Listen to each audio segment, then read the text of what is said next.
Yo, what's going on? It's Jay Bliss, man. Welcome to another episode of HBCU Stories. Tonight, man, we are represented by three great schools. One person is representing two schools, so that's always a good time, man. We got Wilberforce represented, we got South Carolina State represented, and we got Savannah State represented, man.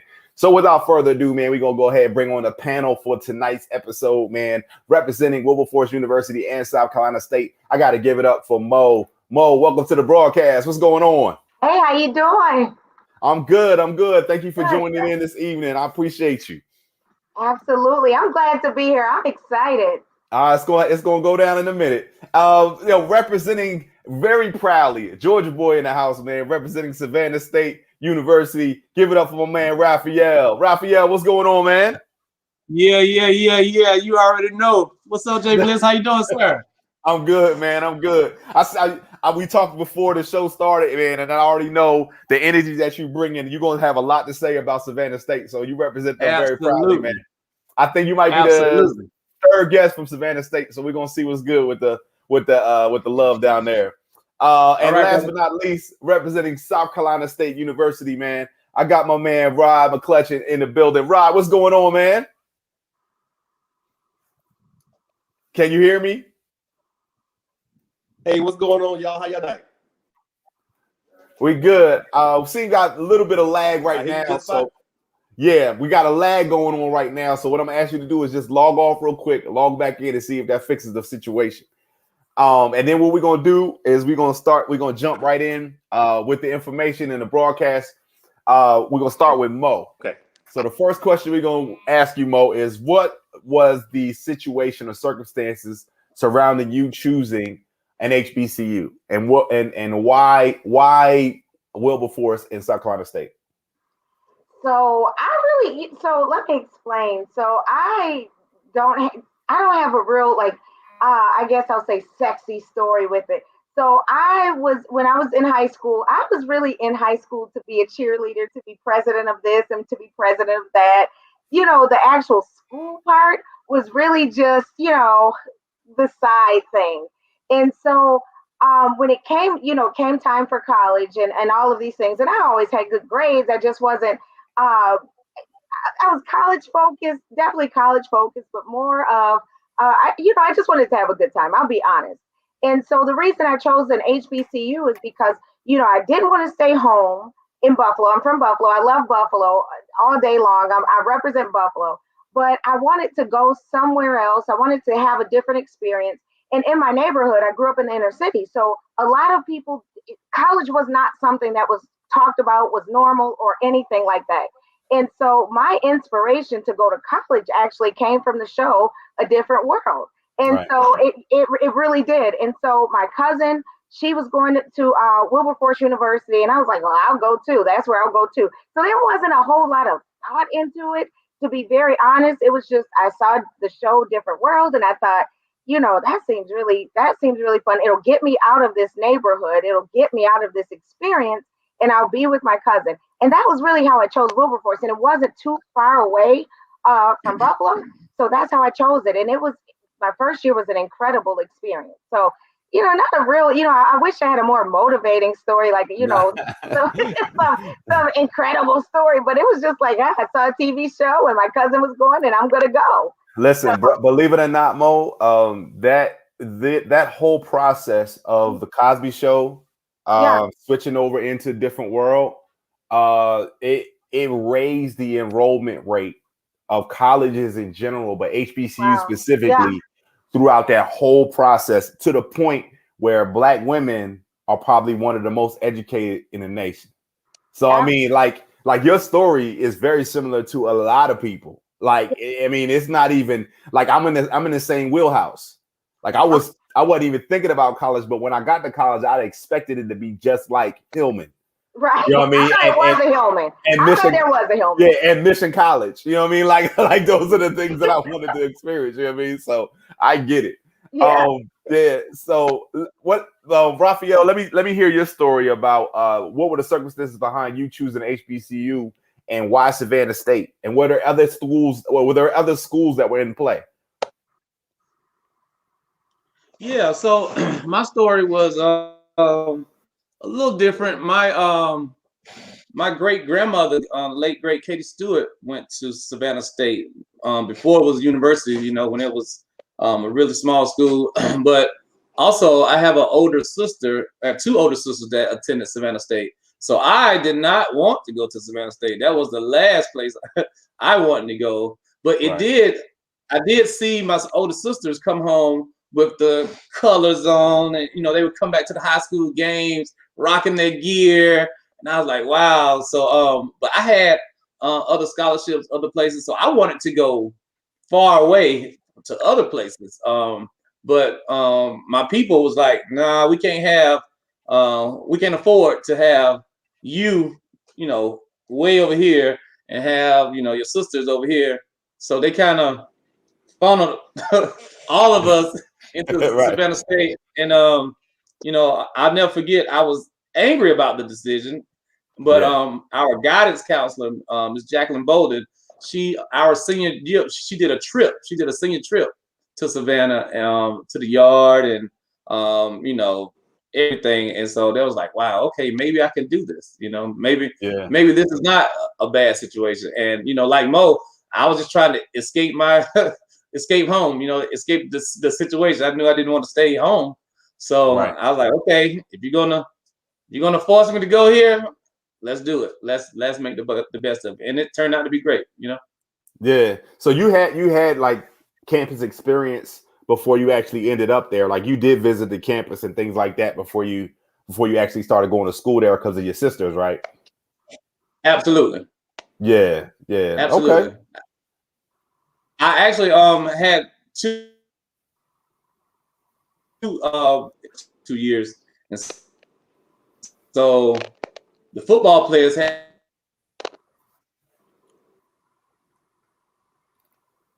All to right. We got. report We, the season.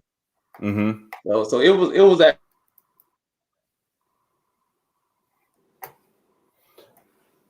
One second, Raphael. 1 second. 1 second. I'm having a little bit of technical I had difficulty. a different. I'm having difficulty hearing you right now, and you're logging in and out. So let me see if I can get a better connection for you. And we're gonna move to Rod. Rod, hopefully your connection is better this time too. We're gonna ask you what were the circumstances surrounding you choosing South Carolina State, and where are you originally from?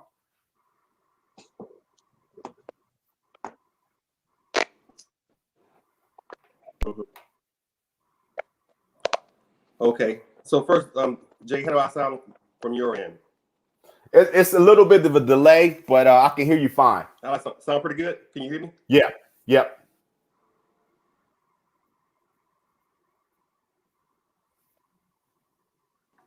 So let me just go ahead and start off then. First, you asked about where I'm from. So I'm from South Carolina. I'm from Barnwell, South Carolina, and I grew up out in the country part of Barnwell in this little neighborhood called Red Oak. So for us, that's a very famous location. I know not for a lot of other people across the world, but for us, we love our Red Oak.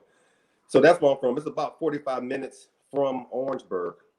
And then kind of what stemmed me to going to South Carolina State is that growing up in Barnwell, I was also involved with a couple of different organizations, NWCP Youth Council, Night Daggers, which is a junior Masonic organization.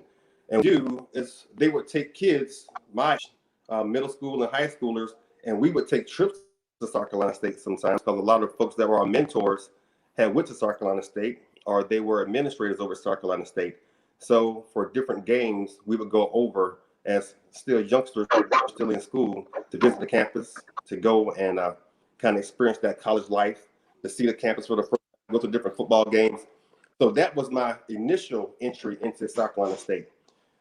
Fast forward a little bit, my older cousin, who also grew up out there in Red Oak with me. So then it became a kind of a family thing then. He went, and then I followed behind his footprints going to South Carolina State. So that's kind of how it went for us. It was the involvement in the community aspect of folks who had been at South Carolina State, went there, or had jobs over there, employed over there, that took us to experience that HBCU type of environment. And then having a family member go over there, what played its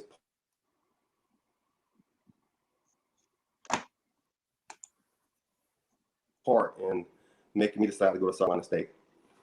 Okay, all right. Between Raphael and Rod, I don't know what the breakdown is, but y'all got bad connections. So I'm hearing delays, and it's like breaking up and it's choppy, which is probably difficult for the person that's watching. But I really want to hear y'all's story. So hopefully it'll get better. I don't know where the signal is or where the problem is, but there seems to be some type of delay or choppiness with the connection. So we'll see if we can get it fixed. So we're gonna move back to Mo, who has a great connection. Yeah. we're gonna see what happens here. What was that first day on campus like for you, Mo? Okay, so I'll be very honest with you. So I'll talk about my first day at South Carolina State University being on the campus. Because when I went to Wilberforce, everybody was from the north, and everybody was pretty much the same. Mm-hmm. But when I got to South Carolina State University, again, coming from the inner city, and really, really in the inner city, there was a certain lifestyle that I knew and I was very comfortable with, and unfortunately, it was very normalized for me. And so my cousin and I, we showed up at South Carolina State University. We drove. We packed her car. Literally, we were like, let's just go. Like, we both got accepted. We were like, let's just go. And so we did. We had her little car packed to all the way. We couldn't see out of any windows. We drove from Buffalo all the way to South Carolina State. We got there. Yeah, no, we couldn't see out of the car. Like, I think half the car were shoes and probably weave or something. I don't know. We were on a different mission. So we went all the way to South Carolina State. And because growing up in the inner city, I had not seen, truthfully, and in transparency, I had not seen new things and people having this, these professional lives and new things and sparkling things that were not purchased illegally, to be very honest. And so the first day when I got to South Carolina State University, I saw like new cars and, all of these things. And my cousin and I, we were going into financial aid together. And I was like, man, everybody on here is selling drugs. I said, everybody on this campus is selling drugs. And we were both like, what in the world? And that was our first experience and what our initial thought was, because I had never seen young people driving brand new cars. And once I started to meet people, I'm like, so your mother is a surgeon and your mom is a senator? Like, to me, it was so odd. And that's why I really feel like, especially for kids in the inner city who have not seen other things, going to college is so much bigger than the actual education. It is the experience and learning new people and learning new things, because for me, that set the tone. That day set the tone. Once I started to meet people and I'm like, so your mother is a doctor? It was so different. And so my first experience, honestly, on the campus, I was so excited. I saw all of these people who looked like me and they were driving fast cars and all of these things. And I'm like, so everybody's selling drugs. And then once I learned something different, I'm like, okay, I've got to figure out how to get from here to there. And so that was my experience. Right. Not from here to there. So. Well, yeah, I mean, it's weird. Like, it's I ended up going to HBCU and I got there. It's like I think the first thing that came to mind was I want to be around my people. One black person, them all. And once I got on campus, I was like, no, I don't know them all. Yeah. It's because like I knew where I was from. I was from New Jersey, so okay. I knew how people act. I knew how people carry themselves. I knew how to relate to them. Mm-hmm. But I didn't know how to relate to people from South Carolina. Right. Like I was like, like it was strange to me. I was like, all right, this cat is talking slow as hell, but this dude is a straight A student. You know what I mean? Like, it was like it was weird to me. Like, so it was. I had to learn. The Southern hospitality took me by surprise. Yes. And then the just the whole how they move. They move way different than we move. Like they were more trusting. Yes. And I was like, I don't trust nobody. Yeah. And it's like, man, you gotta get that shield up off of you. You know what I mean? Yeah. And I was like, so it was that whole experience was key to me. Raphael, what was that first day on campus? But see, you were familiar with it. You had older siblings on the yard. You probably had some friends from high school that was probably up on there with you. But you wasn't in high school no more. So tell me what that first day was like, you know, being on the yard. Yeah, so Jay Bliss, I had 2 first days on the yard. And what I mean by that was we had to report to football camp in July, right? Mm-hmm. So when I reported to football camp in July, nobody's on campus but the football team and the band and the volleyball team, right? So you are the campus is empty, right? And you're moving into your dorm. It's just your football team and just the band. And so it was like, man, this is a mistake. What are we doing here? You know? Yeah. And practicing hard every day. And the upperclassmen, they knew, right, Yeah. what it looked like when people come. But as a freshman, just coming in, you're like, man, this is prison. terrible. Right. This is prison. Right. Because you know, back then in the 90s, we didn't have, you know, updated dorms, you know. You had to share a restroom, you had the old, you know, it wasn't no co-ed. Payphone in the hallway. You know Payphone in the hallway. Right. The girls' door, the RAs, wouldn't let, you know, so I had that experience, right? And then first day when the students came, and so now by this time, you know, the coach been running us, practicing, you know, we ready for the girls, like we drooling out the mouth, you know, we ready for some action, man. So when the regular students rather came to campus, man, we were like, you know, kids in the candy store, man. Right. So yeah, my experience, even with the, you know, fraternities and the student center, back then we were on the quarter system, not semester. So, you know, 12 o'clock, you know, in the student center, that was showtime, baby. You know, that was when everybody had the best outfit and everything. So I feel like I had 2 first days of college, which were, you know, different. You know, first it was like, man, this was a mistake. Then it's like, yes, we are here, you know. So that's funny because everybody's experience is different. The one thing that I remember specifically on both sides of that was my first day on campus is seeing the camaraderie that the football team had already had as a bond, and the band, and those people had already seemed like they had been there. Like, but you a freshman, but you act like you know everything. Like, yo, I've been here. Like, I was here for a month already. You know what I mean? So they was basically letting us know, like, yo, don't go down here, don't hang over there. These people out here crazy. You know, we was like, oh, all the stuff. So we talking to them, like, how did we get everything? Like you said, everybody get on campus, upperclassmen get on campus. So it's like a free for all at that point.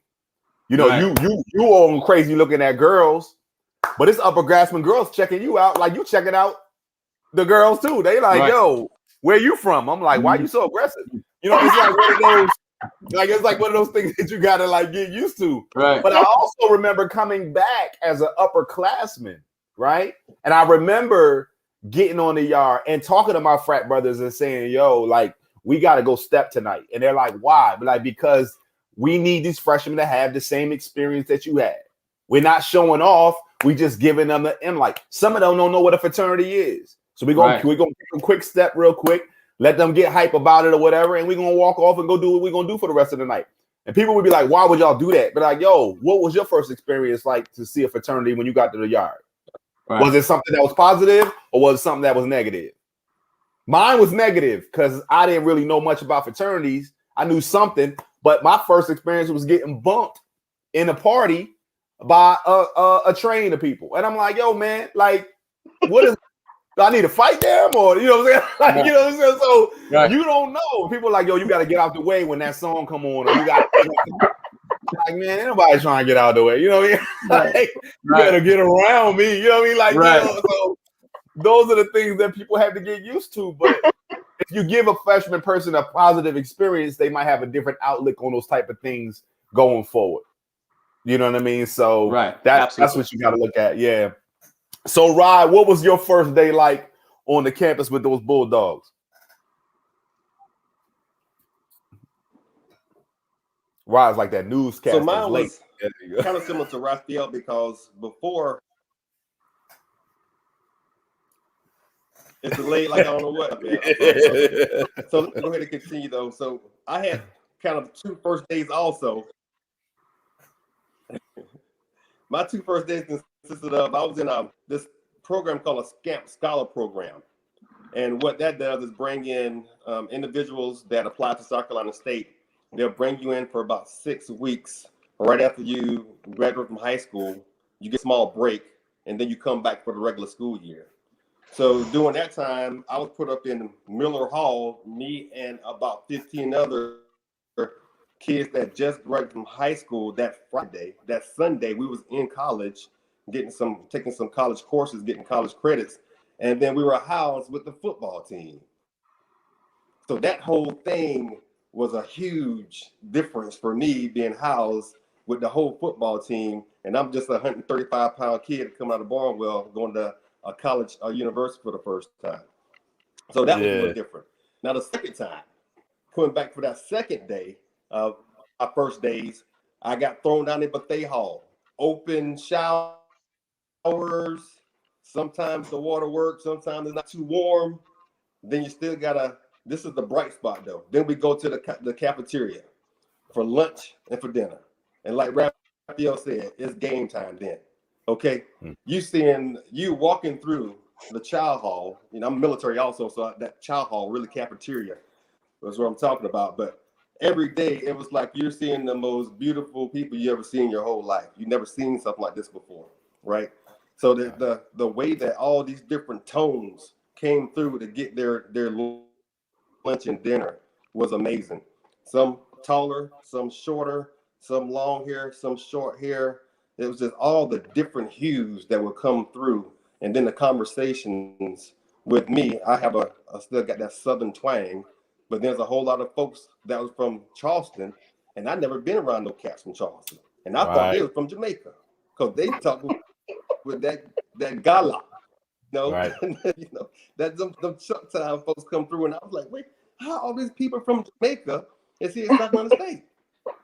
And they was not that far from where I'm from, about 2 hours away, but I know them. So just like you had experiences with coming down from Jersey, we all grew up in South Carolina, but that culture was completely different from me growing up in Ball when they grew up in Charleston.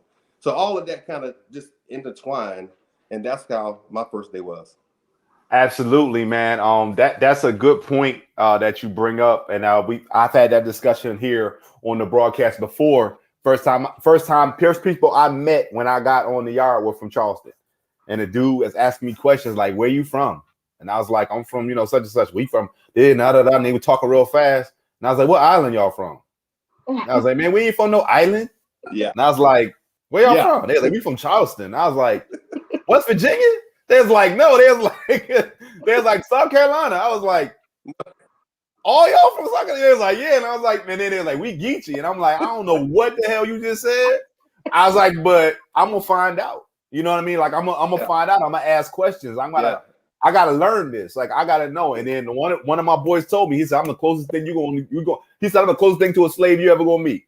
And I said, "Damn." And when he said that, I said, let's talk. You know what I mean? So it was deep for me to know that. But they to this day, they're like brothers to me. You know, every single one of them. You know what I mean? And I learned so much from them. And I honestly hung with more people from South Carolina my freshman year than I hung with anybody else, because it intrigued me. Like it intrigued me. I had been to Florida before. I had been to Georgia before. You know, I had been to North Carolina. I had never been around or to South Carolina in my life. Like I didn't know anybody from South Carolina. You know what I mean? So it was definitely an experience for me. So Mo, we're gonna move on to the next section to like this HBCU stories portion. So in life, like during your HBCU experiences, whether it be Wilberforce or South Carolina State, something that just sticks out, something that just reminds you of your HBCU experience, or something that just was like, all right, this is basically what encompasses what it was. Okay, so first let me say, my dad is from Ravenel, South Carolina, which is outside of Charleston. So I don't think he'd appreciate somebody saying that, you know, he was close to a slave. So let me just daddy real quick. What he meant was basically the culture that he came from, and where his people are from. It's the direct path, right? So basically, all the stuff that he's talking, and all of the food and the culture and the language, all that I learned from my daddy. So when he said that statement, that's what he followed up with, and he started explaining it to me. So the statement was to get me to say what, but it was basically like reading the first chapter, like, yo, I'm gonna make you want to know more. You know what I mean? So I'll be laughing at all my family from now on. All my family from South Carolina, which is everybody on my daddy's side. Right. I would say somebody said y'all are, y'all kind of slavish. I'm gonna tell them that. I'm gonna point them to you because there's about 100 of us. I got 32. What you doing is you spinning it into what you wanted to say, and the way I explained it was something different. But hey, do you, Mo? Do you?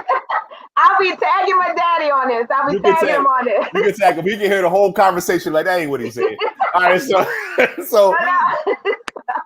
gotta represent for my dad and from everybody from Ravenel and Charleston and all of that space. But so when I think about, I guess what you're asking is what is one of the most profound experiences? Is that what you're asking? What is one of the most profound? It could be that, or just something that just a story that you just been told a couple times. Like, yo, I remember this time we were at school, and it could be whatever. That's good. It's good stuff. Okay, here. so I want to tell you something that really. So it's not a funny story or anything like that, but it's something that really is one of the most profound experiences that I have ever had in my life. So when I was at, like I said, I started out at Wilberforce University, and I started out at Wilberforce, but I dropped out because all my friends from Buffalo, they were calling and they were telling me like, Mo, we're making $11 an hour at the call center. So I dropped out of college to go home to make $11. No, hold on. I did. I dropped out of college to make $11 an hour because all my friends, they kept, I used my little calling cards to call home because I was missing home. And,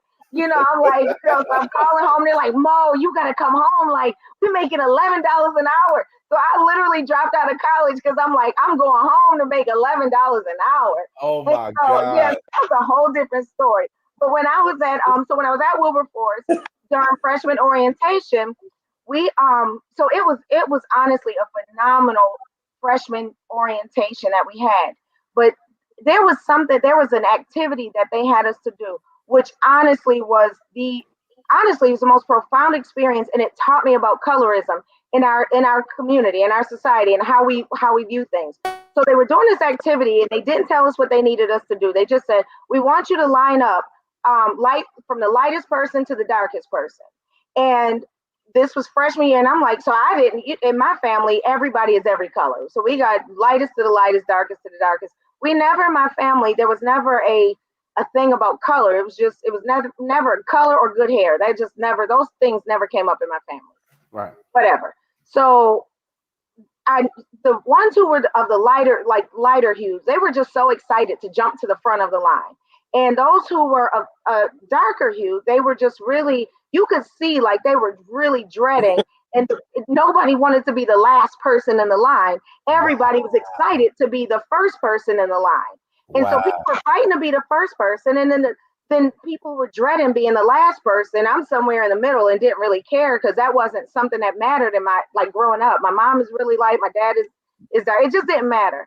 And so everybody was in line, and you could even the people at the back who were on the end of the darker line, they were just like fighting. No, I don't belong. I'm not the last. I'm not this. Like, I belong. Like, it was just this really odd thing that started to happen. And so the counselor said, okay, I want you all to point to the front of the line. And everybody, there were about 70 of us. Everybody pointed to the front of the line, being where the light-skinned people were, although they were technically in the back of the room. And so for me, it just really, and so what they were teaching us is how we are so ingrained to think of colorism in a way that light skin is first, dark skin is last, and this type of thinking. And that for me was one of the most profound experiences, because I had never thought about it like that. I never thought about how embedded colorism is in our society and how we think about it.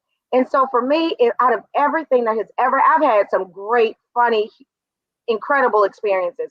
But that moment for me, I have moved differently. Differently, and I've had different, I guess, compassion for and understanding on how we look at light skin and dark skin, even then in our society. So for me, that was my most profound experience. That's so, a deep story. Y'all weren't really the front of the line. Let me just say that. Y'all light skins weren't really the front of the line. Nah, like, it's funny. I never really got caught up in that either. Yeah. Like growing up, like I was never into like the whole light skin. I mean, obviously it was jokes. You know what I mean? You always have people joking on you. Yeah. And I remember it was a long stretch of time where light skinned dudes was not in. Like it was like, yo, it was like we was catching a hard break, you know what I mean? So I remember the whole transition thing of New Jack City. Yeah. Wesley Snipes. When that came out, it was a wrap for us. It was like, nah, man, like y'all not in, y'all out. You know, we got hot for a couple minutes and then it never came back. I was like, this ain't gonna never happen for us. Like, but then it was like, you know, so I never looked at it that way. I do know that I had always been like kind of like drawn toward darker skinned women, and I don't know where it came from, but it was just like, hey, like my whole thing, like when I was coming up, it was like anybody can get a light skinned girl. You know what I mean? Like that was my attitude. Like that come a dime a dozen. I was like, but her, you know what I mean? Like you can't get her everywhere. You know what I mean? And that was like, well, my whole thing. I mean, when I was in college, I dated dark skinned women. Like when I was in college, and people were like, I was like, yo, all y'all girls look alike. It was like, yo, it was, I don't know. It's like people are drawn to what they're drawn to. And you might have had somebody in that room right then and there when they said point to the front of the line. It probably was somebody pointing the other way. You know what I mean? Honestly, everybody did.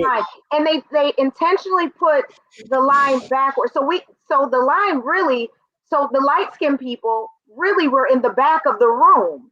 They weren't even to the front door. Everybody was in the back of the room. And that's what made it odd, because as soon as they said point to the front, everybody pointed technically to the back of the room. But because the light-skinned people were in the front, it was this automatic assumption that even though they were in the back of the room technically, that was the front of the room. Yeah, that was probably one of the most, I never forgot that. That's deep. Never That's forgot. very deep. Very deep. Very That's deep. a great example. Yeah. Yeah. That's a great example.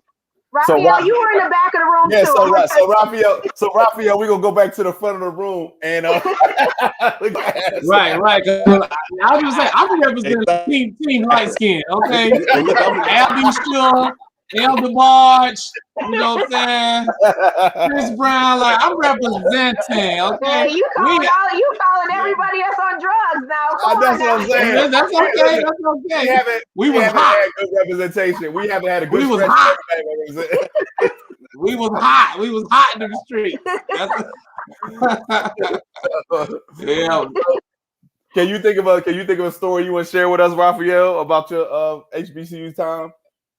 Yeah. I'm gonna lighten the mood a little bit because Mo went heavy. That was deep. That was a good story. That was very, very deep, but very good. Now, I mean, for me, one of the biggest things for going to an HBCU was homecoming. Homecoming.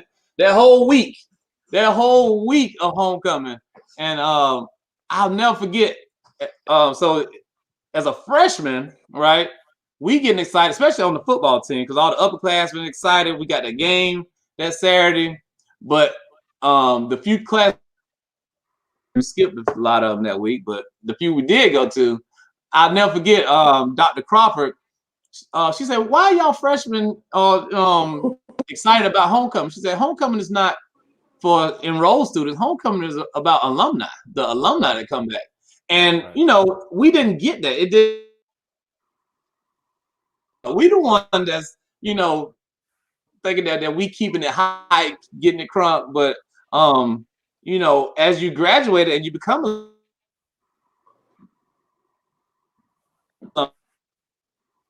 alumni and you're able to come back, you know.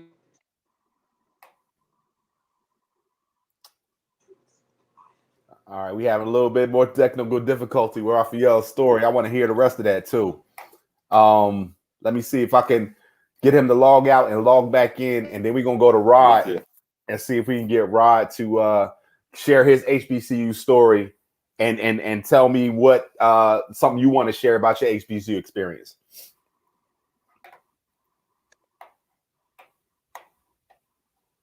Okay. Hey, so once again, can you hear me? You still got that long delay? Yeah, we got you, man. Just go ahead and go. I don't want to keep waiting. Okay. So this is, for me, my story, and it revolves around what I do now.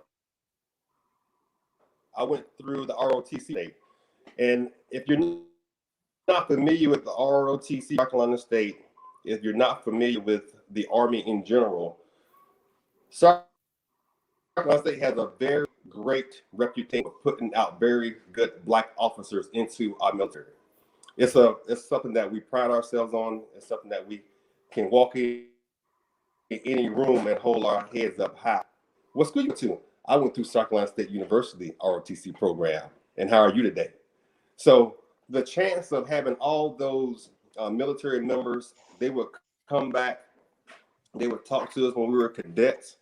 They'll reach out. They had olive branches. The only thing we need to do is tag it whenever we needed some support where we were at. So the HBCU, and then having the ROTC program involved with that, going to classes every day. Our instructors looked like me. All the officers looked like me. So when I came, and I was the only person that looked like me in the room, we were so ingrained with knowing that we were so good at what we did, and we were the best when it came to being an Army officer. I flourished, really, and that was because of me growing up in the program at an HBCU at South Carolina State. So that's more the story that I can share to like young folks out there that want to come into the military and going through South Carolina State University ROTC program. There's a long green line, and you're just a part of it, and you got to make sure that you're doing your part to keep it very successful. And it's a lot of other folks that look like you, even if you're the only person like you in that room at any given time. So that's my story. That's good stuff. That's good stuff, man. That was good stuff. Raphael, real quick, you cut off when you start talking about homecoming, and the teachers telling everybody, the professors telling everybody that it really wasn't for the freshmen, it was for the upperclassmen to come back, and that's when it started getting choppy. So if you can pick up from there. Yeah, so she was talking about how it's really for the alumni, and once you graduated and came back, you see the love, right? The people who went off and did well and come back and to just show the school love, you know. And you start talking about the old parties. I don't know if you guys had an old gym, but at Savannah State we had a new gym. You had an old gym, and there was no party like the old gym. And so, you know, the old gym was dark, you know, nothing but the DJ lights and all kind of stuff happened in the old gym. So, and, you know, actually some of the concerts back then, you know, and the icebreaker, the step shows, you know, so homecoming was is a big highlight for me that I would like to, you know, highlight as far as stories, you know. Yeah, homecoming is definitely something that you know, most people that go to PWIs, it's not a big event to go back to homecoming. It's not the same. For us, it's more or less like a family reunion almost. Like, you know, to go to homecoming is just like it's it. You know who you want to see, you know who you want to connect with. You're always gonna see that one person that you wasn't expecting to see that's gonna shock the mess out of you. Like, man, I ain't seen you in I don't know how long, and you just pick up from where you went, and it's just a great thing. So yeah, homecoming is definitely one of those things.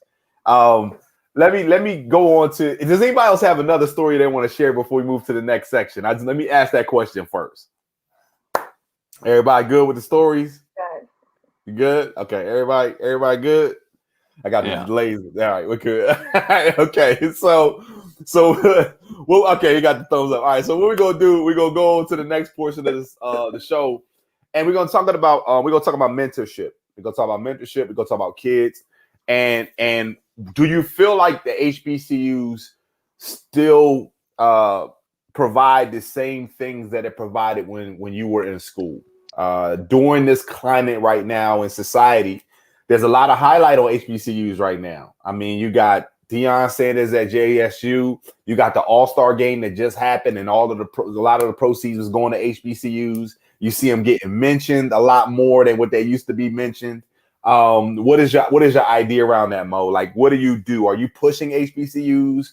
Are you more or less telling kids, hey, go do whatever you want to do? Like what's your focus there? No, I absolutely tell, and I'm always bothered when, especially people who are alumni of HBCU say, no, I wouldn't let my child go to an HBCU. And I don't understand that, because I think HBCUs were so profound. And when they say things like, and I'm always ready to challenge people on that, because when they say, well, no, because they need to know how to interact with everybody. I don't want my kids just to know how to interact with black people.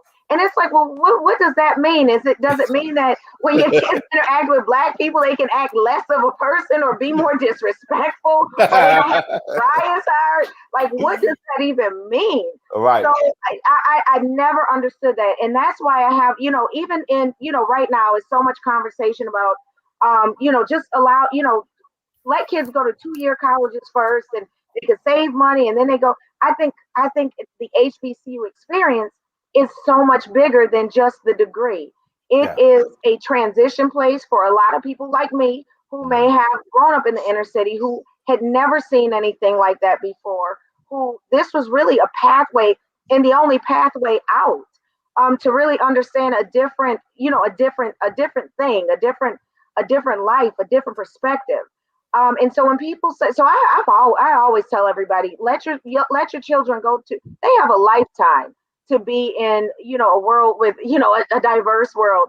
Let's let them have their last hurrah with their people, because once they graduate, it's gone. It's not that same. You won't have that experience where you can really grow and connect and take a moment to breathe and exhale and just have a good time and be yourself. Because once you get that degree and you go out into the real world, that that covering, or that just that camaraderie is gone until you go to homecoming. But I don't think that, I know for a fact that going to an HBCU did not hurt me, in from a career perspective at all. I would say, if anything, it really helped me, because I just learned how to really, really believe in myself, how to really make sure that I'm comfortable, I'm confident, I truly I'm rooted and I'm grounded. And so for everybody who always says, well, HBCU doesn't prepare, I'll just say this: I have, a couple of Chapel Hill people that report to me. So I'll just say that. So I'll just say, for everybody who thinks that an HBCU is less than, it's not, and it has not hurt me one day in my career. No, absolutely. That's absolutely factual. The one other thing I'll tell you is, the students that come out of HBCUs are way more polished than a lot of other schools, because not a lot of professors or department heads take the time to refine and demand and challenge each and every one of the students that come through that department. And when I tell you, those professors and those department heads are standing at graduation, the ones that are sitting on the stage, they're standing there proud, and they can actually tell you who's coming across that stage, first and last name. And when you're done walking across that stage, they'll say, "Job well done, sir." And I'll go out there and do what you know how to do. You know what I mean? Like, and it's no window dressing. You're not a number. You know what I mean? Those people have vested interest in you. And I can walk across campus today and it'll still be a professor that I was teaching when I was there. And they'll be like, "What are you doing now?" You know what I mean? If I said I was a stand-up comedian, they would be like, "Come on, stop playing." Like, for real? Like, like they would not want me to be doing that right now. Like, yo, all the time we spent with you, molding you into this person that we wanted you to go out and be successfully. Hey, I gotta work in the space that I'm comfortable in, though. You know what I mean? So thank you. Right. It gave you confidence. It gave you confidence. That's hard to stand on a stage and do that. So it gave you confidence. Right. There you go. Raphael, what would you say about the mentorship part of it and pushing children towards HBCUs? You got your sisters, yourself, your grandmother that went to Savannah State. Did your parents didn't go to Savannah State?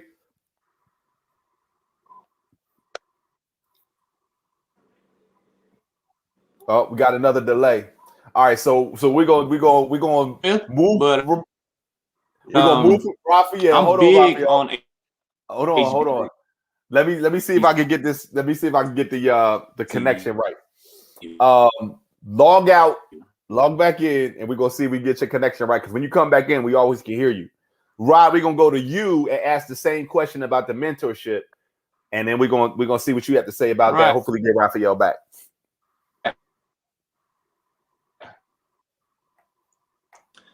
So I got a couple of points on that. The first point is, yes, I definitely will mentor young children to go to a HBCU. At no time will I be an individual that says, why would you go to HBCU? Not going to help you out. It's going to have you behind the 8 ball when it comes to you going outside into the world. So yeah, false state, I don't agree with that at all. But another point behind that is I'm a huge believer in that you grow where you're planted. So whether it's at an HBCU or if it's at the University of South Carolina, either way, you go there and you do your absolute best. With my career and how it relates back to HBCU, throughout my 20 plus years in the military, most times I for someone, and it is a difference with the interactions and how you talk, how you just socialize with someone that is of different culture from you. And if it was that same way like University of South Carolina, it's a difference when it goes to HBCUs, just like you were saying. The way that you can interact and the comfort with having conversations with instructors at HBCUs because they look like your mom and your dad, right? It's much easier to talk. It's much easier to pick their brain. It's much easier for you to just share yourself with them because they look like your family members. And when you have folks that are instructors or other people around you, it's just not as easy. I'm not saying that it's not possible. It's just not as easy. It's not as smooth and efficient.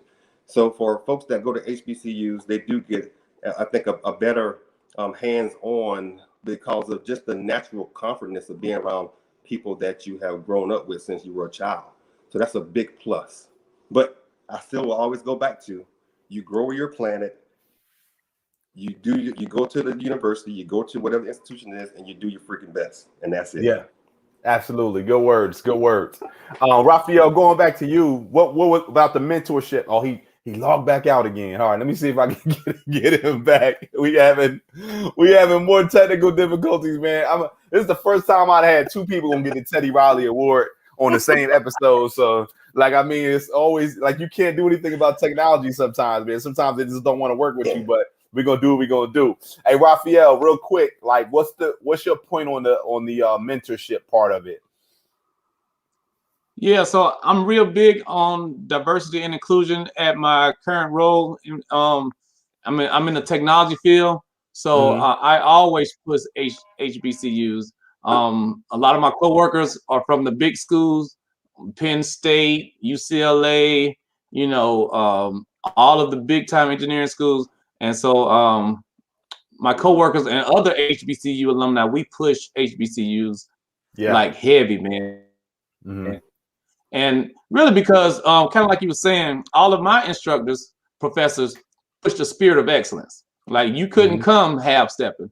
We had to dress in the business building, the College of Business. We had to dress. It wasn't no half stepping. So HBCUs definitely push the envelope for excellence.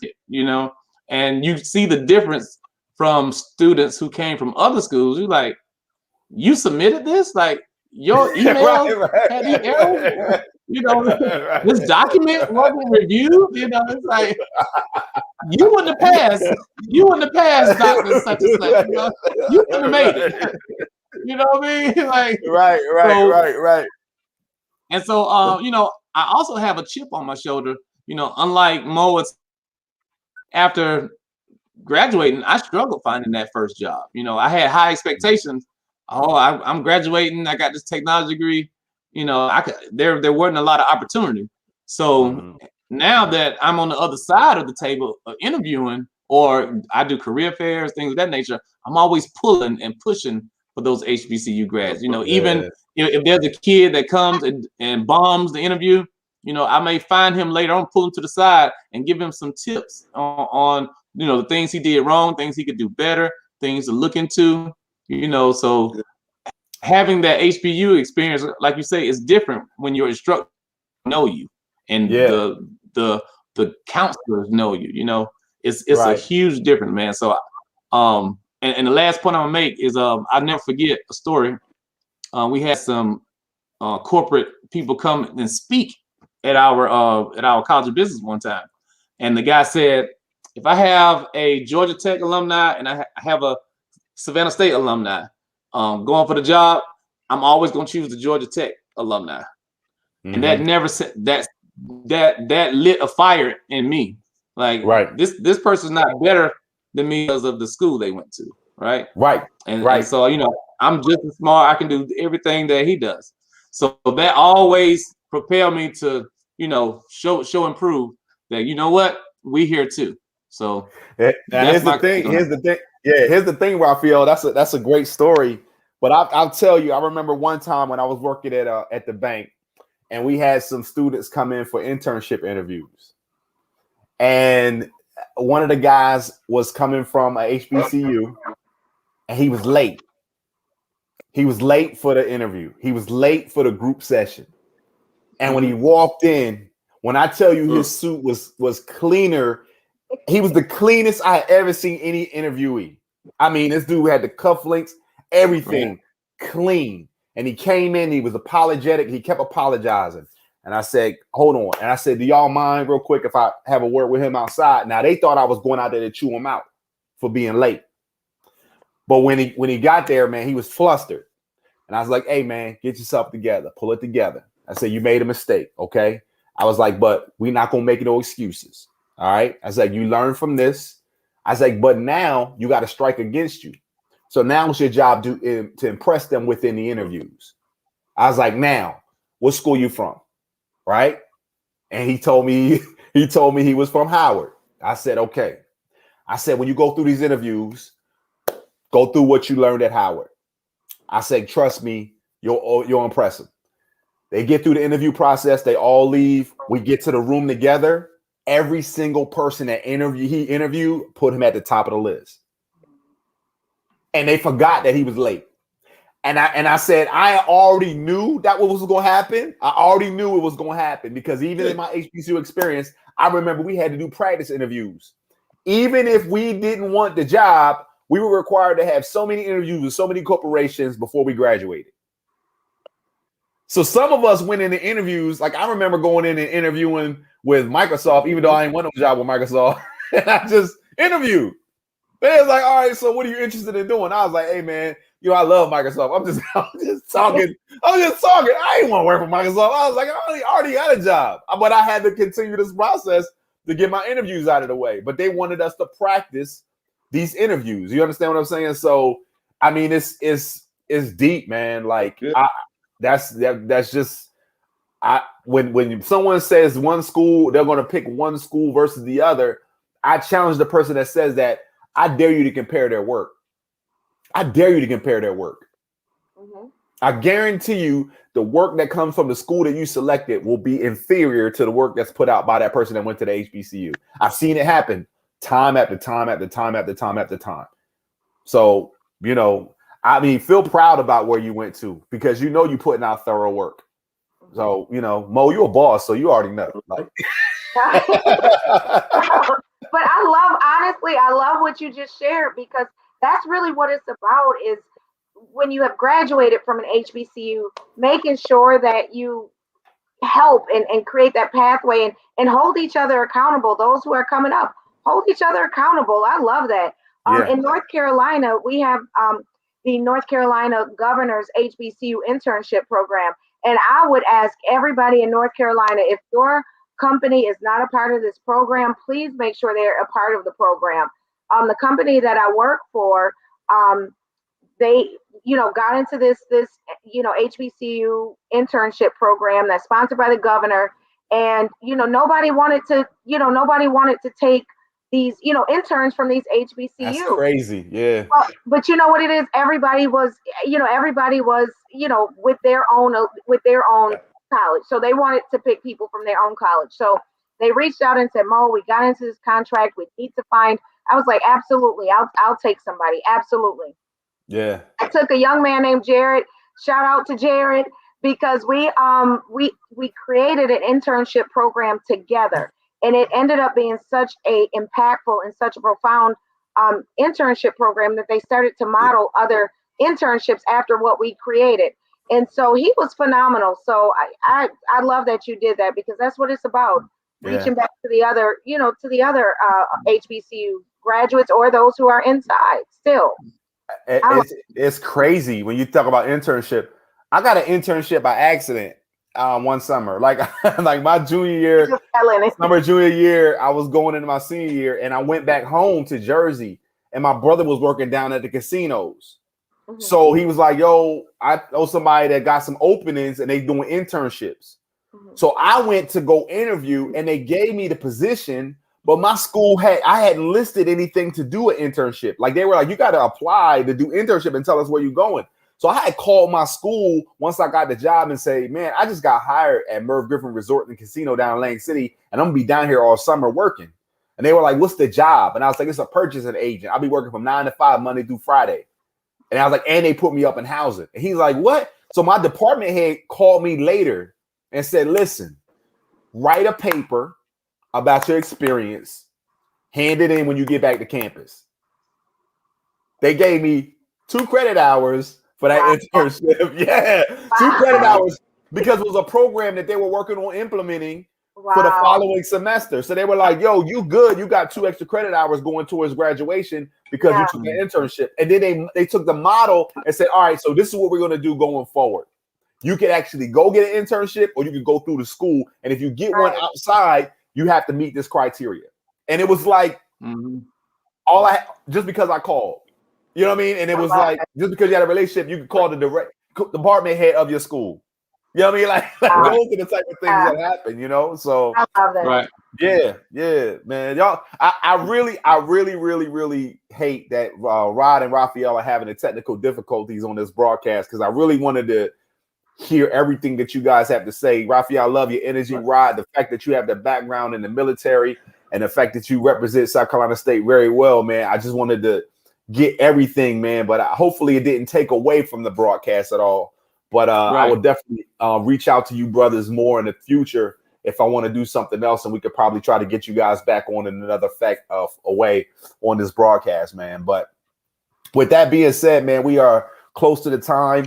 What we're going to do is we're going to log off from here, and we're going to see y'all next week on another episode of HBCU Stories. So right now, man, thanks to Mo, thanks to Raphael, thanks to Rod for representing Savannah State, Wilberforce, South Carolina State universities in the house, man. So y'all been great, man.